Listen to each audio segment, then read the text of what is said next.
ओम शांति।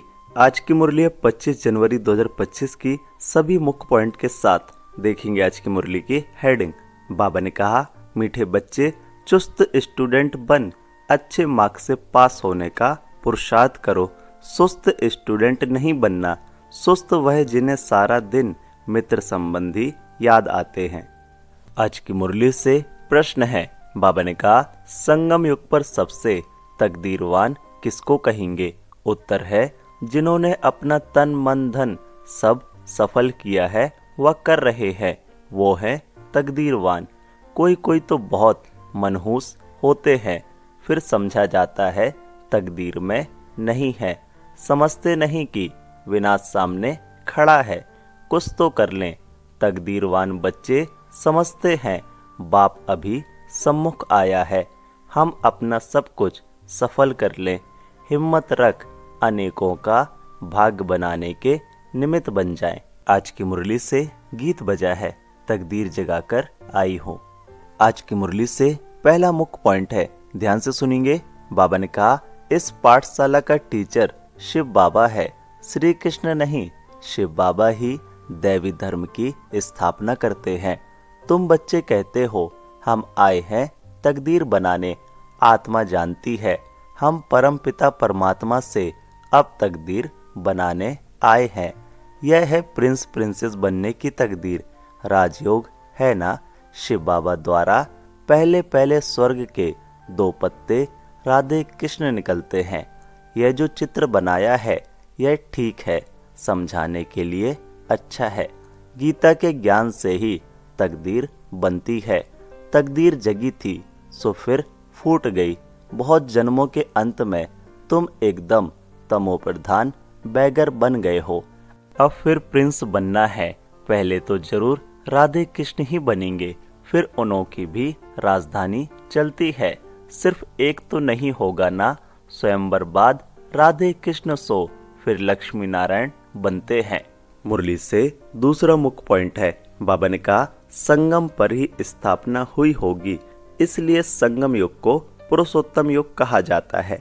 आदि सनातन देवी देवता धर्म की स्थापना होती है, बाकी और सब धर्म विनाश हो जाएंगे। सतयुग में बरोबर एक ही धर्म था। वह हिस्ट्री ज्योग्राफी जरूर फिर से रिपीट होनी है।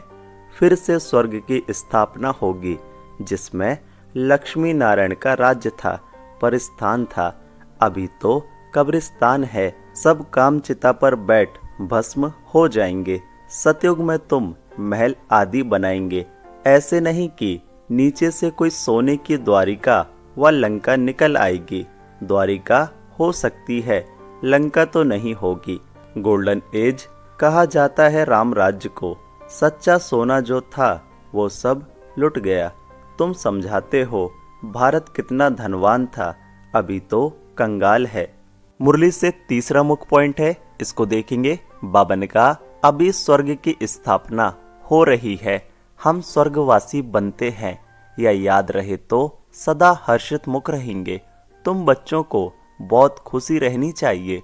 तुम्हारी एम ऑब्जेक्ट तो ऊंच है ना। हम मनुष्य देवता स्वर्गवासी बनते हैं। यह भी तुम ब्राह्मण ही जानते हो कि स्वर्ग की स्थापना हो रही है। यह भी सदैव याद रहना चाहिए, परंतु माया घड़ी घड़ी भुला देती है। तकदीर में नहीं है तो सुधरते नहीं। झूठ बोलने की आदत आधा कल्प से पड़ी हुई है, वह निकलती नहीं। झूठ को भी खजाना समझ रखते हैं, छोड़ते ही नहीं। तो समझा जाता है इनकी तकदीर ऐसी है। बाप को याद नहीं करते। याद भी तब रहे जब पूरा ममत्व निकल जाए। सारी दुनिया से वैराग्य, मित्र संबंधियों आदि को देखते हुए जैसे कि देखते ही नहीं। जानते हैं यह सब नरकवासी कब्रिस्तानी है, यह सब खत्म हो जाने हैं। मुरली से चौथा मुख्य पॉइंट है, इसको ध्यान से समझेंगे। बाबा ने कहा, अर्थक्वेक आदि अचानक होती है ना।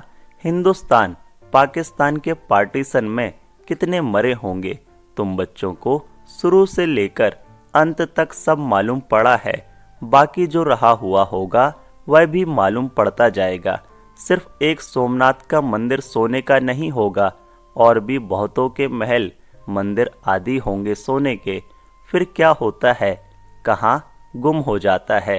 क्या अर्थक्वेक में ऐसे अंदर चले जाते हैं जो निकलते ही नहीं, अंदर सड़ जाते हैं? क्या होता है? आगे चल तुमको पता पड़ जाएगा। कहते हैं सोने की द्वारका चली गई, अभी तुम कहेंगे ड्रामा में वह नीचे चली गई। फिर चक्र फिरेगा तो ऊपर आएगी, सो भी फिर से बनानी होगी। यह चक्र बुद्धि में सिमरण करते बड़ी खुशी रहनी चाहिए। यह चित्र तो पॉकेट में रख देना चाहिए। यह बैज बहुत सर्विस लायक है, परंतु इतनी सर्विस कोई करते नहीं है। मुरली से 5वां मुख्य पॉइंट है, बाबा ने कहा तुम बच्चे ट्रेन में भी बहुत सर्विस कर सकते हो, परंतु कोई भी कभी समाचार लिखते नहीं है कि ट्रेन में क्या सर्विस की। 3rd क्लास में भी सर्विस हो सकती है। जिन्होंने कल पहले समझा है, जो मनुष्य देवता बने हैं वही समझेंगे। मनुष्य देवता गाया जाता है, ऐसे नहीं कहेंगे कि मनुष्य क्रिश्चियन व मनुष्य सिख, नहीं, मनुष्य देवता बने, अर्थात आदि सनातन देवी देवता धर्म की स्थापना हुई। बाकी सब अपने अपने धर्म में चले गए। झाड़ में दिखाया जाता है फलाने फलाने धर्म, फिर कब स्थापन होंगे। देवताएं हिंदू बन गए, हिंदू से फिर और धर्म में कन्वर्ट हो गए। वह भी बहुत निकलेंगे जो अपने श्रेष्ठ धर्म कर्म को छोड़ दूसरे धर्मों में जाकर पड़े हैं, वह निकल आएंगे। मुरली से 6ठा मुख्य पॉइंट है, ध्यान से सुनेंगे। बाबा ने कहा साइंस जो अभी सीख रहे हैं, थोड़े वर्ष में बहुत होशियार हो जाएंगे, जिससे फिर वहाँ बहुत अच्छी अच्छी चीजें बनेंगी। यह साइंस वहाँ सुख देने वाली होगी। यहाँ सुख तो थोड़ा है, दुख बहुत है। इस साइंस को निकले कितने वर्ष हुए हैं। आगे तो यह बिजली, गैस आदि कुछ नहीं था, अभी तो देखो क्या क्या हो गया है। वहाँ तो फिर सीखे सिखाए चलेंगे, जल्दी जल्दी काम होता जाएगा।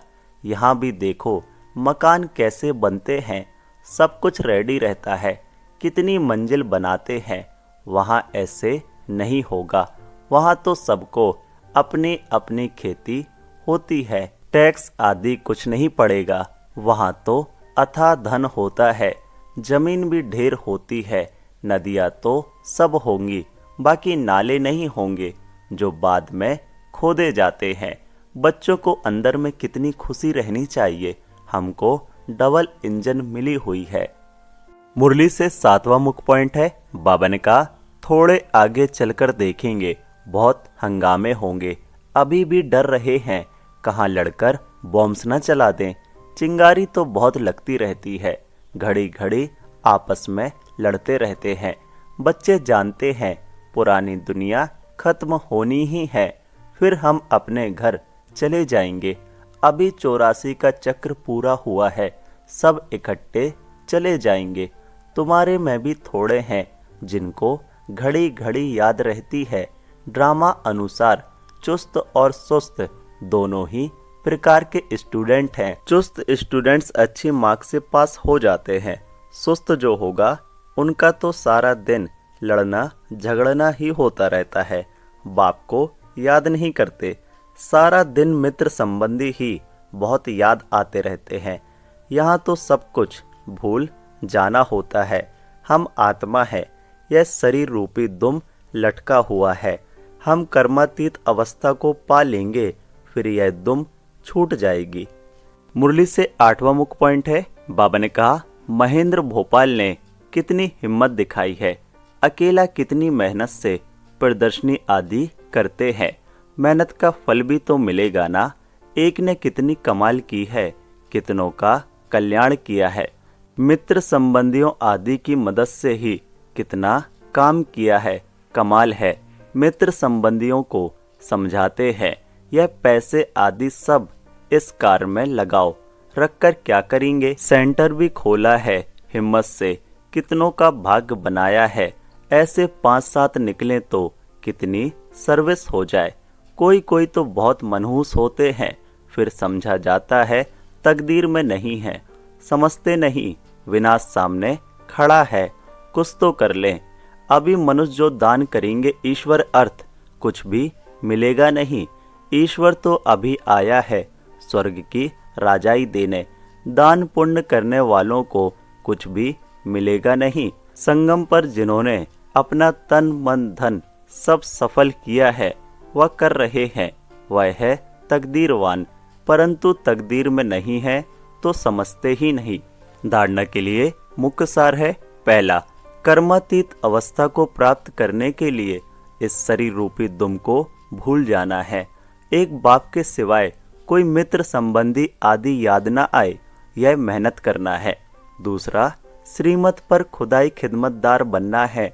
तन मन धन सब सफल कर अपनी ऊंच तकदीर बनानी है।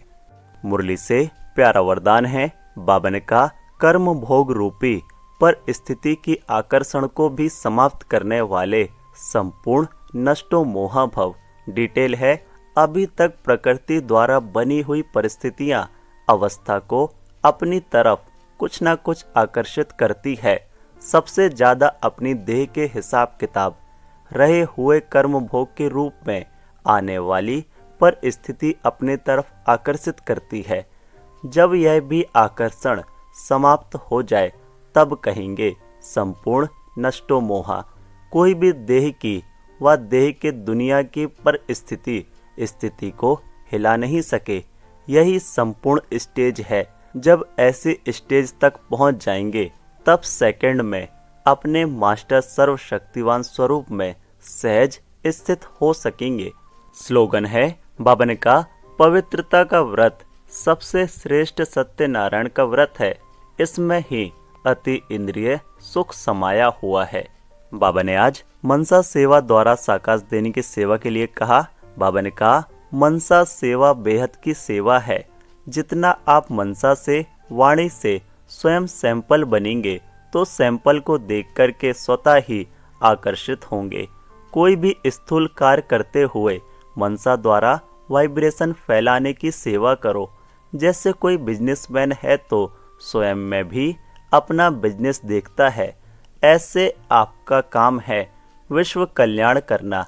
यही आपका ऑक्यूपेशन है। इस ऑक्यूपेशन को स्मृति में रख सदा सेवा में बिजी रहो। ओम शांति। मेरा बाबा, प्यारा बाबा, मीठा बाबा। ओम शांति।